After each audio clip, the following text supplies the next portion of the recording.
Welcome to Super Sentence Stretchers. In this SFA, we are going to take a look at how we add length to our sentences. We don't want just a lot of short, choppy sentences when we write. We want to make sure we tell where and when and why and how, and add some similes, and also bring in conjunctions and tell more information. So in this SFA, we're going to take a look at lots of different ways to add length to sentences in ways that are going to make your writing sound that much more impressive. So let's get started. This slide here is just outlining for you what we're about to walk through of what happens on each of the slides. Teachers, this is great for you to use in classrooms to kind of know what slides you'll want to use each day. And families, this is great for you if you are wanting to space this out over 5 days and just do a little bit of this work every day. It's kind of like an exercise, right? Where if you practice every day, you do drills, you get stronger, you get better. Uh, much more efficiently and effectively than if you just did a lot of a workout just on one day and nothing else for the rest of the week. So that's really our goal here with these 5-day plans. But do as much as you can each day throughout this activity so that you really get a sense of the power of this SFA. This is also a page that has links to our student worksheet and an answer key. So you've got lots of resources here. And if you are a teacher and you have our binders, then you've got more information in each of those tabs in your binders. Okay, so let's get started by first talking about 6 ways to expand on sentences. We can answer the reporter questions of when and where and why and how. And then we can also do these other 2 on the bottom. We can add like or as and make a simile, or we can add a conjunction. You can see the list there, plus 2 or more words. And so what I love about these sentence stretchers is that you can just start to play around with different ones and see which ones fit your sentences. Okay, so these 6 are what we want students to really learn and remember and kind of think about as they are writing sentences to say, is my sentence long enough? If it's not, do one of these work to help me add additional information. So let's break them down a little bit more. Let's talk about what each of them means. So when we think about where, it literally is like a map, right? It's telling us where something happened. And so we've got some of the prepositions that start our where phrases: in, on, under, over, near, by. And then a great example sentence there: fire ants build their colonies under trees, in parks, and even in backyards. So that sentence actually has 3 where phrases, right? Under trees, in parks, in backyards. We've got 3 where extenders in that sentence, which put together makes for a really rich and long sentence. The second extender here is when, and that's going to be some type of day or season or time. And so you can see lots of the transitions that start our when phrases: at, before, after, any words that are going to indicate a time. And so if you look at this sentence example, fire ants are most active when? In the summertime. So our clock helps us know when is all about time, and lots of great opportunities there for students to tell additional information and stretch their sentence. Last one on this slide here is why. Why did something happen? Why do fire ants work together in one case, as our example here? And you can see that we can start with the words because, by, and to. Because is the most common, so I would encourage you to use that initially, and then as you are comfortable with because, then you can branch into the others. So fire ants work together. Why? To protect their queen and young. So if you can ask the question why, and then what comes after is an answer to that, then it's okay to use any of those starter words: because, by, and to. So here are the first 3: where, when, and why. And so here's an opportunity for you to try out with this starter sentence: the volcano spewed hot lava where? The volcano spewed hot lava when? The volcano spewed hot lava why? Right? So think about each of those extenders, and that's what this classifying design is for, that you will be able to add in your ideas as a family, as a class, what could go into each of these sections. And you can list out several ideas here. It doesn't have to be just one. We would love for you to think about 2 or 3 in each of these sections so that you are really thinking about how to stretch your sentences. And let's say you're studying volcanoes right now in school, then this would be a great way for you to review all of this information that you've been learning about: where, when, and why a particular volcano spewed hot lava. So you have a blank page that looks like this for you to fill in that information about where, when, and why the volcano spewed hot lava. All right, moving on to day two. So in day two, we're going to take a look at two additional sentence structures, how and adding two additional words plus a conjunction. So how it answers how did something happen, right? So we usually see words that end in ly. They usually modify the verb. So things like quickly or loudly or strangely, right? Those ly adverbs are what we typically see with our how extender. And then so let's take a look at that example. Fire ants move quickly across the ground in a straight line. So in that example, the word quickly is really what we're looking at for telling us that how. um, we want it to prompt more, which is why you're seeing additional information there, quickly across the ground in a straight line. So now we're going into the where extender, right? Across the ground in a straight line, that's two more extenders of where. And that's a really neat way that these sentence structures kind of build into each other or work together, is one might lead students into thinking about adding more from the other extenders. Okay. And then our last one is using a conjunction like and, but, so, or that, and then having students tell more information. They have to include at least two more words, and that's where it gets tricky. We don't just want to say fire ants move quickly and aggressively, right?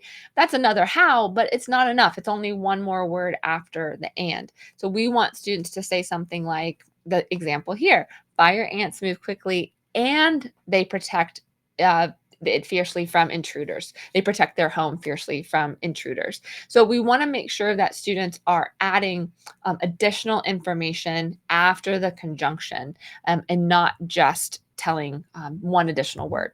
So I'm going to make one a revision because writing is active, right? Writing is something we are all doing all the time. So I want to change this to fire ants move quickly and protect their home, or their mound even. Let's do that. Their mound fiercely from intruders. Yeah, there we go. So great revision on the spot. And it just shows that always we are growing as writers, no matter how old we are, no matter how much we've written. So when we think about our sentence here about the volcano spewing hot lava, we can think about how. How did it spew the hot lava? Was it calmly? Was it explosively, right? How did that volcano spew the hot lava?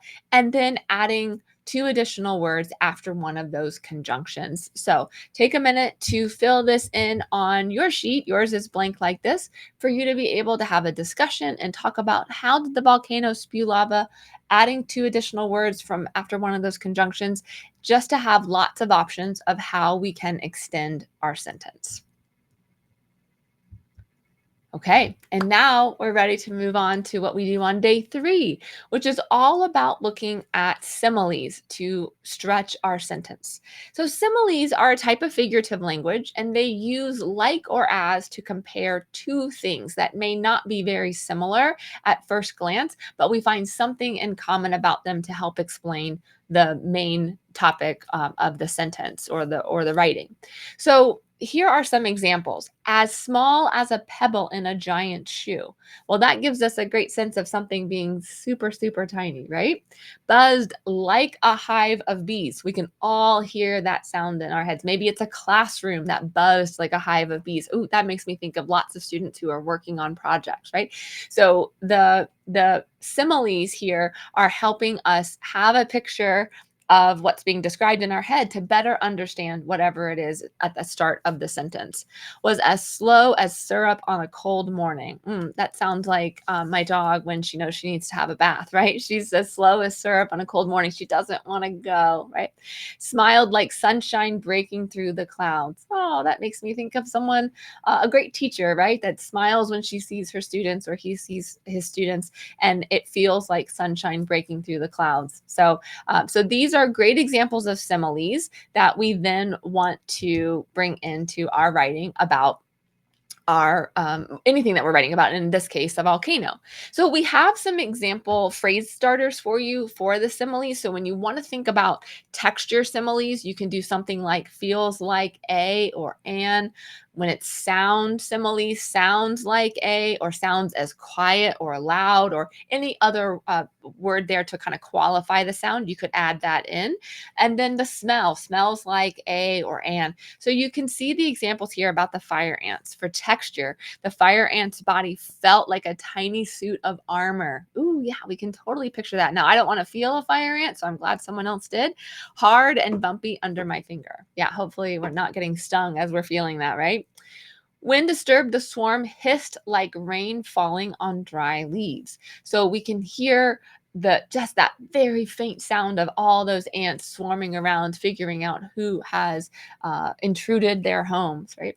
And then lastly, for smell, the fire ants released a sharp odor like a vinegar jar left open in the sun. Ooh, we can all think about what that vinegar would smell like. That's kind of warm in the sun. And that's very similar, actually, to what fire ants do. They release a pheromone, a smell, to alert all the other ants to come help with the fight. So these three help take the information we want our readers to know about fire ants and better understand it. So similes are wonderful, and they are not just for kind of flowery poetry or English writing. We see similes a lot in science and in history writing because they help make that information easier to understand. So here are the three starters: the volcano, the lava, the ash. And you can think about using these starters to help finish out the sentence. The volcano felt, maybe not. Maybe the volcano sounded like, the lava smelled like, the ash felt like, or I mean, maybe we did touch the lava, right? What did that feel like? So you can think about pairing the starters to the different similes here just to practice coming up with different ones. Or you could try the same one across all three. The lava felt like, the lava sounded like, the lava smelled like. So students can get practice in trying out these different types of similes. Okay, so your page is blank here for you to be able to fill in, talk it through, think of really rich and creative ways to explain what the texture, sound, and smell was like of different parts of the volcano through similes.